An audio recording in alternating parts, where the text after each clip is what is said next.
تو بطور پروفیشنل جو ہے نا وہ ہم لوگ اس بات کو یا اس دور کو پازیٹیو سمجھتے ہیں جس کے اندر کسی قسم کا کوئی لمبا چوڑا انتشار نہ ہو، لمبے چوڑے کوئی عوامی اجتماعات جو ہے نا وہ احتجاجوں کی شکل میں نظر نہ آئیں۔ صحیح۔ تو اس حوالے سے اگر ہم 2024 کو دیکھیں تو قدرے ایک پرامن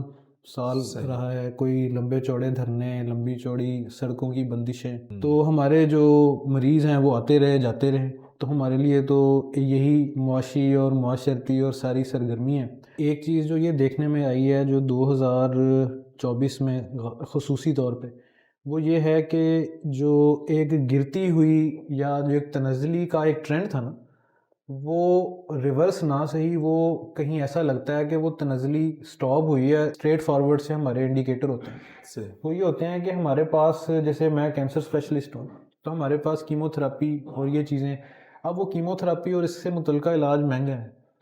تو ہماری جو انرولمنٹس ہوتی ہیں نا کیمو تھراپی کی، کہ کتنے پیشنٹس ہمارے پاس انرول ہوئے کہ انہوں نے ایکسیپٹ کیا کہ ہم کیمو تھراپی شروع کرتے ہیں، اس کی جو شرح ہے نا وہ 2023 کی نسبت زیادہ بہتر ہے 2024۔